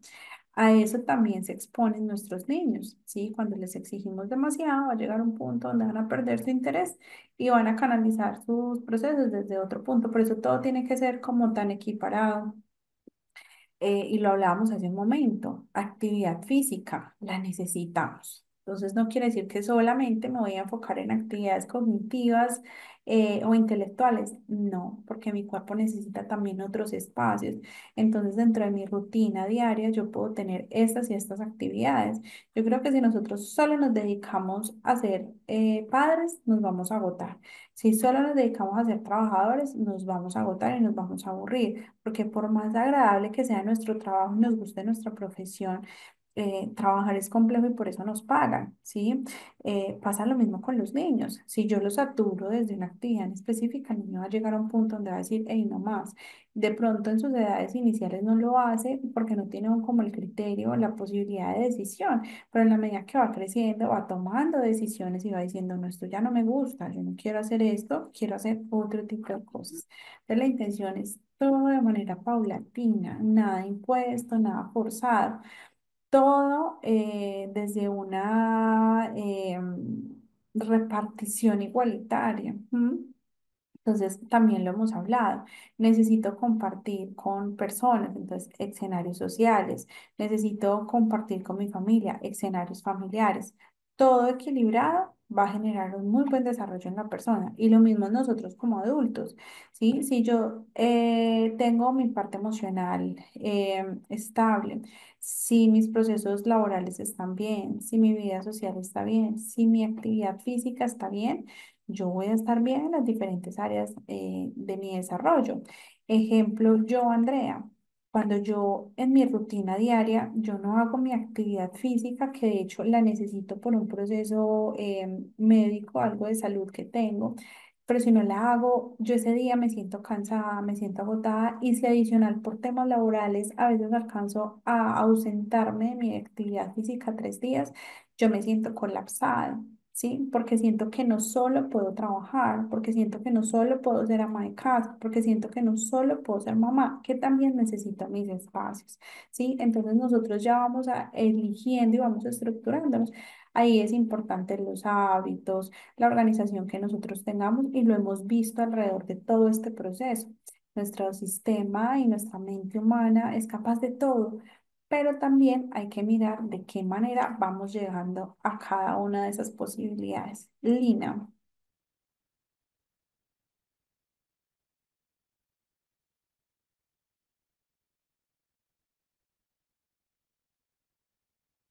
Lina, ¿tienes por acá la Hola, manito? hola, sí, qué pena. Lo que pasa es que no me abría el micrófono. ¿Me Tranquila. escuchan? Sí, te escuchamos perfecto. Profe, mira, que a mí me parece muy interesante en el ejemplo que estabas mostrando ahorita, cuando hay un bebé en una de las imágenes leyendo imágenes. Yo soy docente de artes y de lo que más insisto en mis clases es en la alfabetización visual. Entonces me parece que es muy importante dentro de los procesos de lectoescritura para la etapa preescolar tener en cuenta esos niveles de alfabetización visual que manejan los chicos, porque además con todo el manejo de las tecnologías, los niños hoy en día manejan más esa lectura visual de los símbolos, de la semiótica, y si la incorporamos dentro del manejo en el aula, así como tú lo estás diciendo, con todo este proceso que va acá, desde las primeras frases, de los grafemas.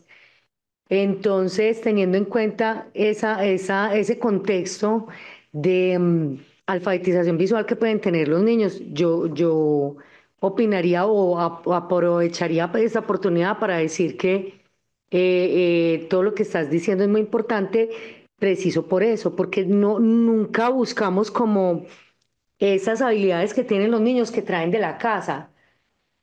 Tratamos como de imponer otras cosas desde los contenidos curriculares en el colegio. Pero como lo decía usted ahorita, profe, sin imponer ¿cómo decirlo? Como esas herramientas desde el colegio, sin imponerles nada del colegio, sino como dejando que ese proceso sea muy natural, llevarlo como por esa línea de la alfabetización visual. Ese era como mi aporte, profe. Y es muy valioso y más desde el área que tú lo manejas. Mira que está inmerso y es transversal a todo lo que nosotros desarrollamos a diario. Si digamos yo soy chef y no me leí muy bien la receta porque me perdí, porque no tuve el tiempo, porque no tuve el hábito, ¿m? Quizás la receta va a quedar bien, pero no en el punto en que lo necesitaba. Entonces es una actividad de mucha demanda para nosotros, pero que si no hay un buen hábito, va a costar. Y si yo desde niño no leí, como adulto tampoco lo voy a hacer, ¿m? A no ser que yo tenga una muy buena disposición para hacerlo. Pero si desde la infancia no me generaron esa posibilidad, como adulto me va a costar bastante. Dilana. Buenas noches. Eh, es para dar un aporte. Yo actualmente trabajo como maestra preescolar, soy estimuladora temprana y en el currículum del colegio donde yo trabajo es una escuela eh, particular. eh, Se le enseñan a los niños a escribir desde kinder. Los niños de kinder deben salir para primer grado escribiendo y leyendo ciertas palabras, ¿verdad? Para los niños a veces, como todos sabemos, bueno, acá en Panamá Las escuelas particulares a veces aceptan a niños bajo edad. No están maduros para estar en kinder. Tienen 4 años cuando deberían estar en pre-kinder y les cuesta un poco el nivel que se les da a los niños de kinder. Eh, yo y otras compañeras nos reunimos porque el año pasado tuvimos mucho problema con los niños de kinder, ya que el currículum del colegio nos manda a que los niños vayan ya leyendo. Sabemos que no todos van a pasar leyendo, no todos van a escribir, pero por lo menos si son 25 niños y que pasen unos 15 o 19 escribiendo, es una ganancia, se dice. Pero viendo el problema que hubo el año pasado, yo les digo a las chicas, nosotros tenemos tantas materias que dar. ¿Por qué no incorporar en las horas de juego y trabajo, en las horas de actividades recreativas, de estar con los niños todos los días o en la hora que le toca a cierta maestra con legos, rompecabezas, ¿cómo se llama? Ensartando, porque lo hacen cada vez que les toca juego, trabajo o actividad recreativa. ¿Por qué no incorporar en la parte de juego y trabajo, incluir juegos que ellos no lo vean como que de nuevo tenemos que sentarnos a escribir, de nuevo tenemos que estar viendo a la teacher, de nuevo, sino incorporarles sutilmente a ellos juegos que les refuercen la materia que la maestra o la teacher quiera en ese momento?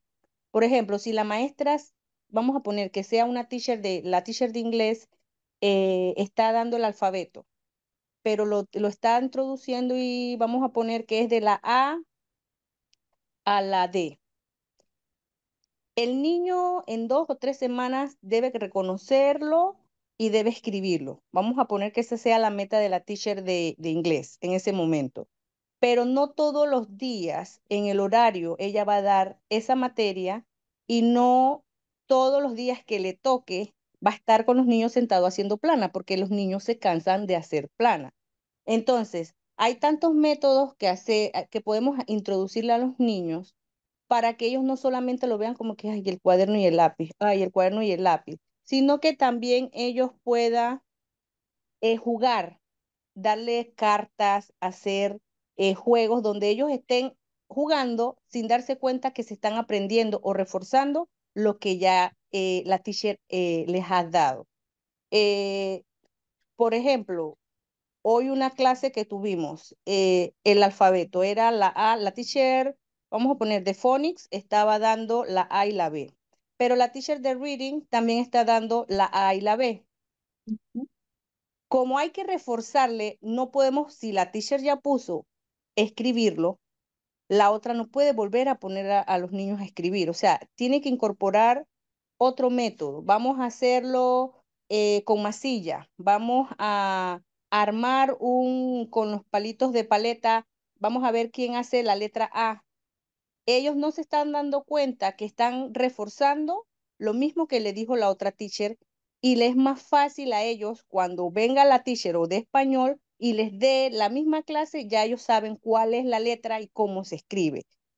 Creo que en esta primera semana nada más tenemos 3, ha sido como un éxito para los niños, más bien para los de kinder, que ya venían con un poco de base de pre-kinder, pero para los niños nuevos los ha nivelado un poco. Nada más llevamos 3 días con ellos de clase, mañana sería nuestro cuarto día de clase y ha sido satisfactorio porque han estado dando la clase teórica, pero también le hemos incorporado juego y trabajo. Y en esos juego y trabajo ellos no se están dando cuenta que están reforzando ciertas materias, science, reading, phonics o diferentes o otras materias más. Es un aporte que tenía solamente. Gracias.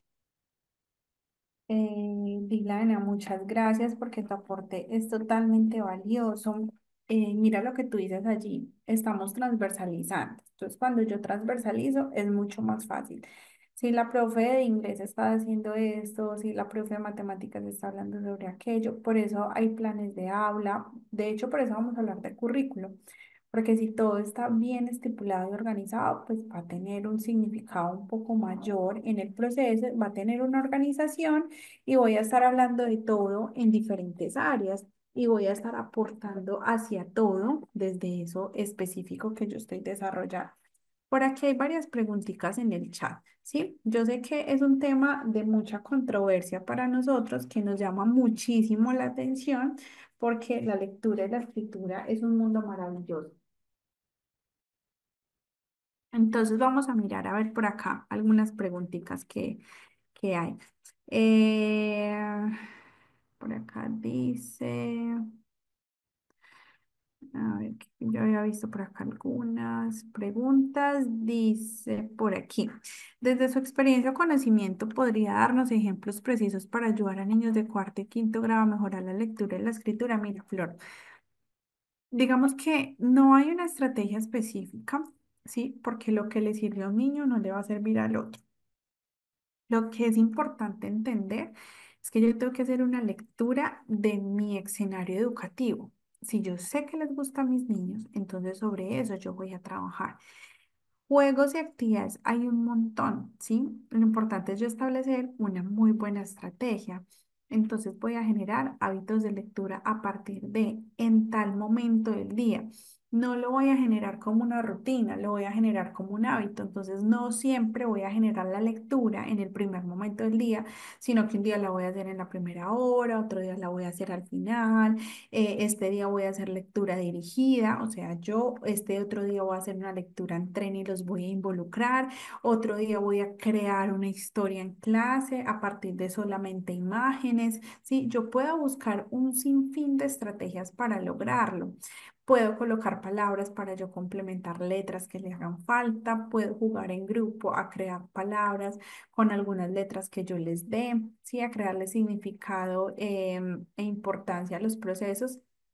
Todo depende del grupo en particular, ¿sí? Porque si yo tengo una estrategia pero desconozco las posibilidades del grupo, estoy trabajando de manera descontextualizada, siempre priorizando quiénes son mis estudiantes, cuáles son sus habilidades, sus intereses, sus necesidades y sus prioridades. ¿Listo?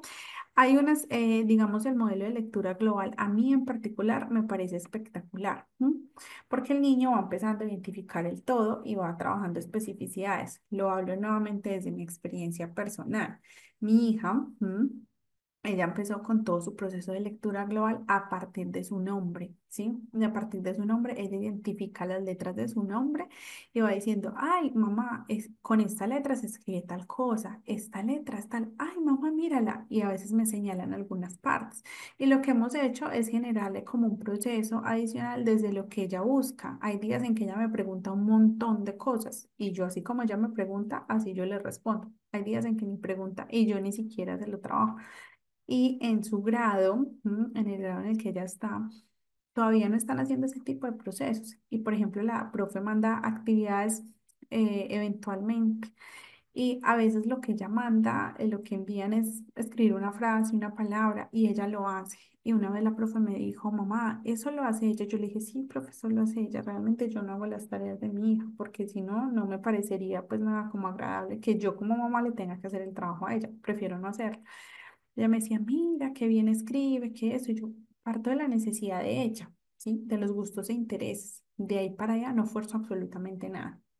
Y lo mismo me ha pasado cuando yo he sido docente. He partido de las necesidades e intereses. De hecho, el método de lectura global, yo, Andrea, lo manejé para mi tesis de maestría con una niña con síndrome de Down.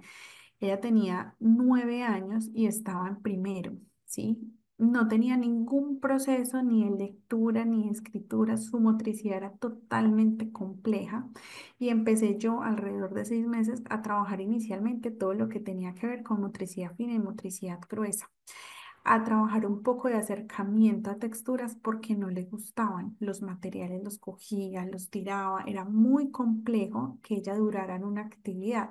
Entonces, por eso digo, es paulatino. Lo primero que me interesaba era que ella entendiera que era una actividad que tenía un tiempo específico y que había que cumplir como con los objetivos.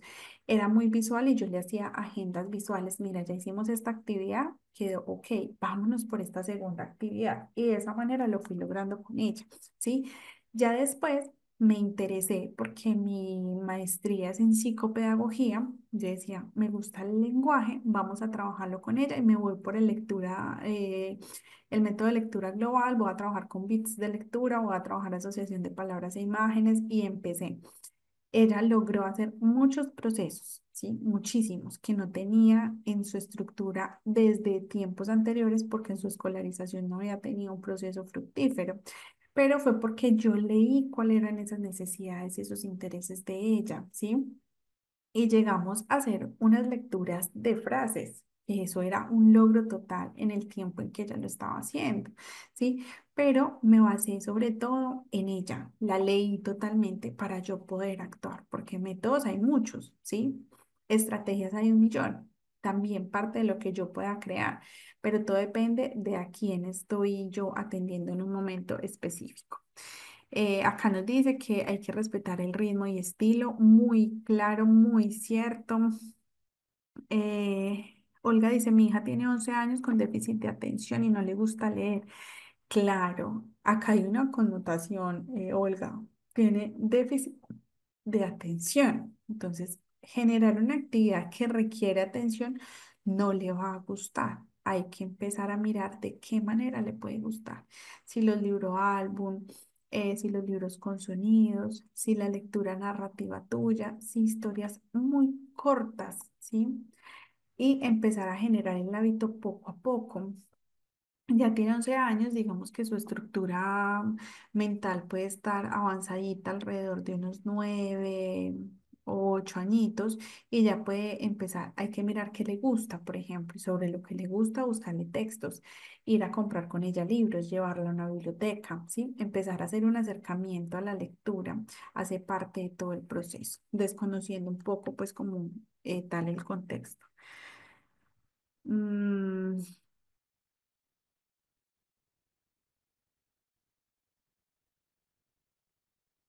Sugerencia, planear en equipo, claro, para no redundar. Súper importante los trabajos en grupo en los colegios, los empalmes. Por eso existen como todos esos espacios de reuniones y demás entre los grados. Trabajo interdisciplinar.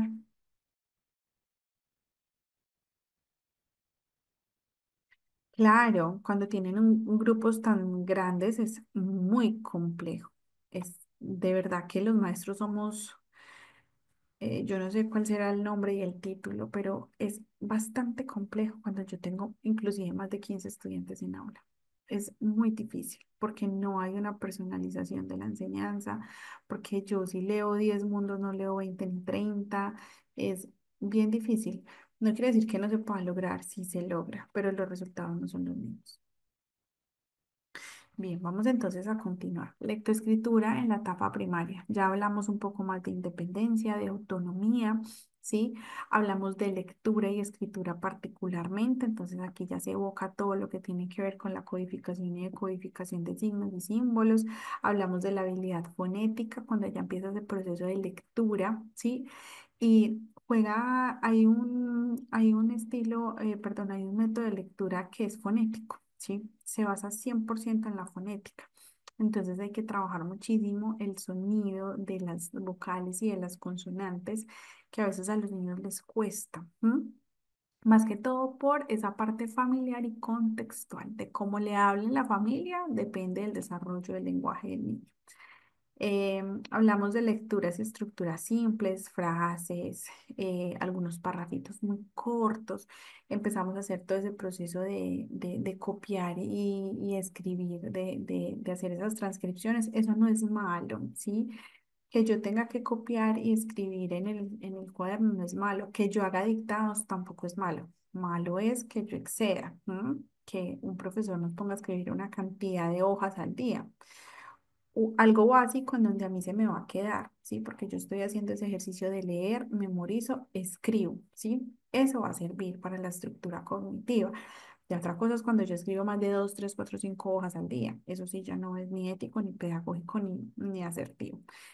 Hablamos de comprensión lectora. Lo más importante es que el niño comprenda lo que está leyendo. La cartilla, por ahí una cartilla que mencionaron, trabaja mucho desde el método tradicional, del método silábico, ¿sí?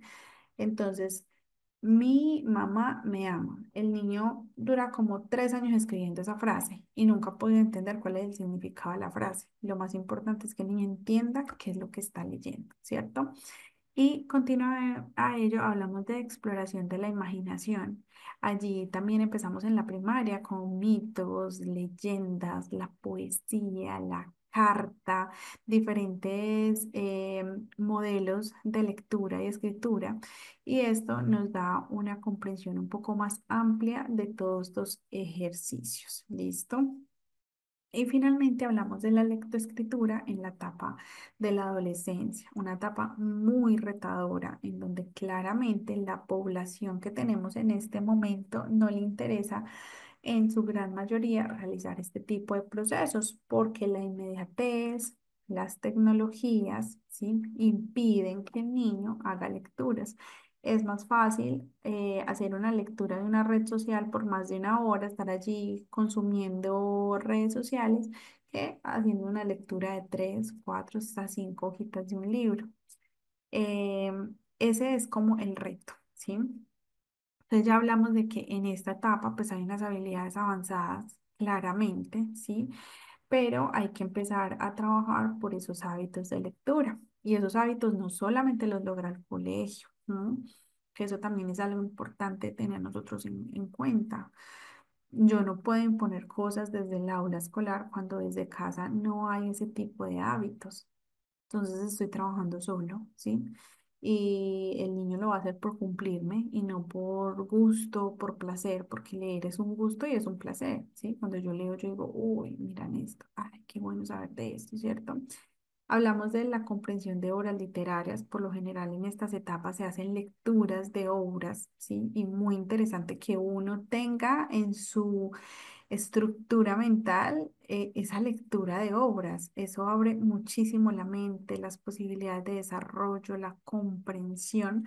De hecho, si ustedes ven muchas películas de cine, antes de ser películas fueron libros y hay personas que se leen esos libros y que cuando ven la película dicen, no, me quedo con el libro, ¿sí? Porque en esa parte narrativa fue mucho mejor que en la parte visual y cinematográfica.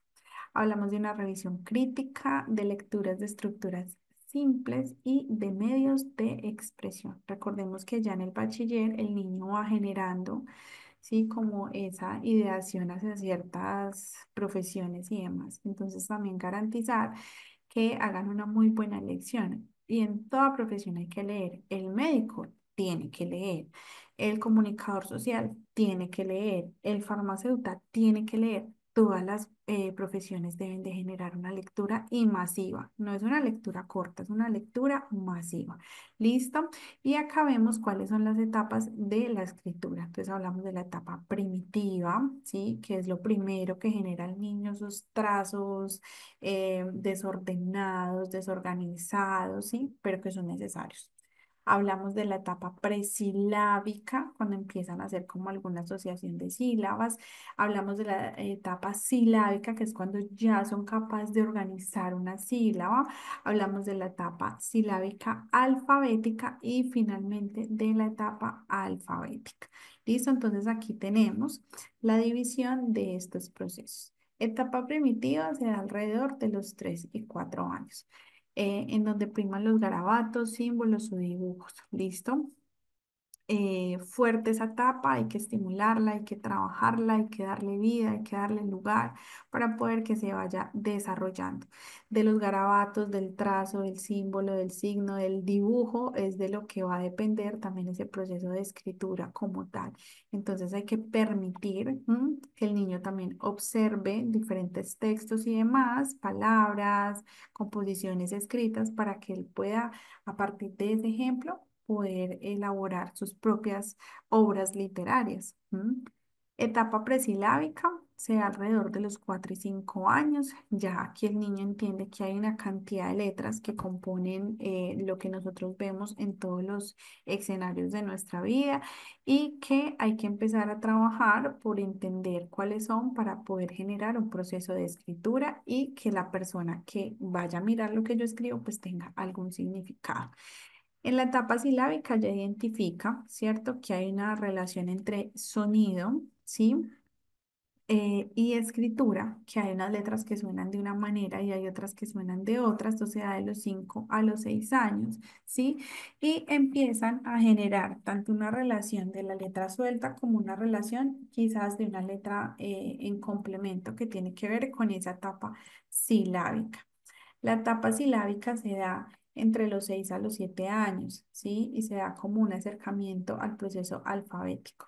Entonces aquí ya empiezan a realizar algunas escrituras, en algunos casos omiten o colocan palabras, perdón, omiten letras y colocan letras adicionales, ¿sí? Y también comprenden que están compuestas de consonantes y vocales. Ya empiezan a hacer mucho más la distinción de una letra que de una vocal, perdón, una consonante o una vocal. Y finalmente hablamos de la etapa alfabética que va de los 7 a los 8 años, una etapa de mayor maduración, donde ya escriben palabras enteras, ya identifican sílabas, cuántas sílabas tienen, ¿sí? Cuál es la correspondencia de las mismas y hacen una diferencia entre grafema y fonema.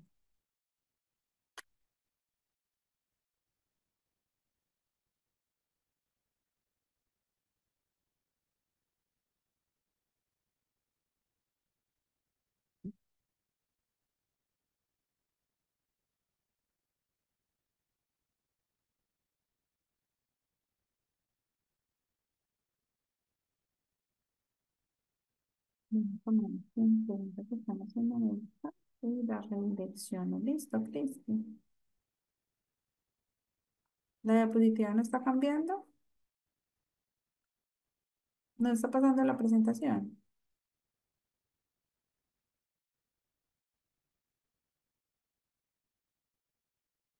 No.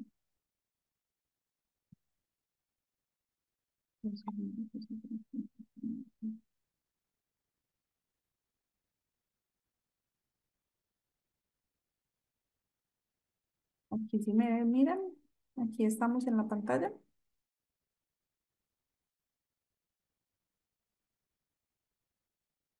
¿Sí? Ok.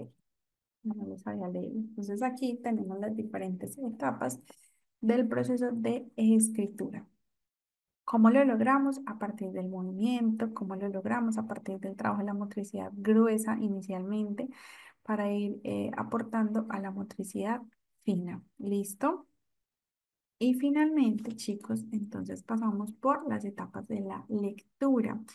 ¿Cuáles son? Lectura logográfica, lectura prealfabética, parcialmente alfabética, completamente alfabética y alfabética consolidada. ¿Listo? ¿Cómo se da? Entonces, la etapa logográfica está descrita a partir de los 2 a los 3 años. ¿Cómo lo hacen los niños? Pues a partir de logos, gráficas o imágenes que logren ver en cosas de su alrededor. Entonces identifican el logo de una marca, de comida, de lugares, de personas. Por ejemplo, los taxis van a identificar que este es el logo del taxi, por lo general siempre la palabra completa, porque ya lo han visto en muchas partes. Entonces, ah, mira, acá dice taxi, ¿cierto? De algún juguete, la marca de algún juguete de algún alimento específico que les llame la atención y van a ir identificando. No quiere decir que el niño esté en la capacidad de leer puntualmente y de codificar el signo y el símbolo. Hace una lectura logográfica. Listo, seguidamente de los 3 a los 4 años hay una etapa prealfabética en donde reconoce algunas letras, algunas monosílabas y algunas palabras, ¿sí? Pero lo hace de manera global y general. Desde la etapa parcialmente alfabética que sea de los 5 a los 6 años, ya identifica un fonema y un grafema. Pueden leer un poco más de palabras, una cantidad un poco más amplia, ¿cierto? Y pueden estar en la capacidad de identificar su significado. Palabras, no frases, palabras. La etapa alfabética completa está dentro de los 6 a 8 años, palabras con mayor longitud, con mayor fluidez y textos pequeños. Entonces aquí ya puede hacer lectura de algunos renglones, de algunos párrafos, ¿sí? Porque ya aquí ya comprende lo que está leyendo. Y en la etapa alfabética consolidados, que sea de los 8 a los 10 años, se supone que hay mayor fluidez, que no hay un silabeo cuando el niño solamente lee por sílabas, sino que ya lee la palabra completa y hay un poco más de adherencia a un hábito de lectura. Entonces ya el niño puede generar un proceso de lectura por sus propios intereses y por sus propios medios. ¿Listo? Hasta aquí, ¿hay alguna pregunta, chicos? ¿O todo está claro?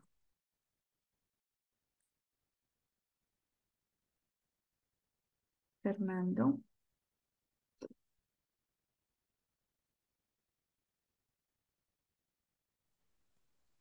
Buenas noches. ¿Me escucha? Sí, te escuchamos. ¿Me escu- Ya, gracias. Sí, quería saber si en la escritura bueno, yo he visto que empiezan haciendo con la letra imprenta y, y empiezan, digamos, con ello. No sé si es bueno empezar con el o con la otra, que es ¿qué se llama? Mm, Cursiva. Es exactamente. Entonces, ¿con cuál se podría empezar primero? Tiene que Esa ser es mi una pregunta. elección. O tienes la letra script o tienes la letra cursiva, pero lo ideal no es mezclarlas. Yo puedo empezar con cualquiera de las dos. De hecho, la letra que más se recomienda abordar en muchísimos países es la letra cursiva, porque es la letra que aporta mucho más al desarrollo neuronal. ¿Por qué? Porque yo voy a escribir una palabra y lo hago de manera completa, ¿sí? Tengo que tener una concentración, una precisión para escribir toda la palabra porque no la voy a soltar. Cambio la letra script, pues es un poco más, mm, se me va el término para utilizar un término adecuado. No es tan rigurosa, ¿sí? Yo puedo escoger cualquiera de las dos, dependiendo del entorno, el contexto en donde me encuentre. Esa elección pues depende ya del profesional, pero no, pues digamos que la elección no sería errada ni nada por el estilo. No, yo puedo escoger cualquiera de las dos y sobre esa debo trabajar. Lo que no debo hacer es mezclar, ¿sí? No debería mezclar métodos para no confundir la estructura cerebral de ese niño o de esa niña o de ese grupo de estudiantes. Chicos, hemos llegado al final del encuentro del día de hoy. Se nos fueron este tiempo súper rápido, ¿cierto? Mañana continuamos entonces con todo lo que tiene que ver con la lectura y la escritura, que es sin duda un mundo maravilloso, ¿sí? De aprendizaje, de conocimiento y demás, y vamos finalizando ya también este proceso de formación. ¿Listo? Les agradezco a todos por estar aquí, por estar presentes. Cristi, ya compartí tu inquietud a la persona correspondiente y ya lo derivan y posiblemente se comunican contigo. ¿Listo? Que tengan una feliz noche, un feliz mitad de semana, que descansen y nos encontramos nuevamente mañana. Un abrazo para todos. Chao, chao. Muchísimas gracias, profe. Qué linda clase. A todos ustedes también, muchas gracias por participar. Vamos a hacer aquí el corte y más o menos a las 8:05 podemos regresar. Recuerden que están completamente invitados, se pueden quedar para que continúen este proceso de aprendizaje tan bonito. Permítame un momento, por favor, realizo aquí el corte de esta clase y ya regreso para dar inicio a la siguiente.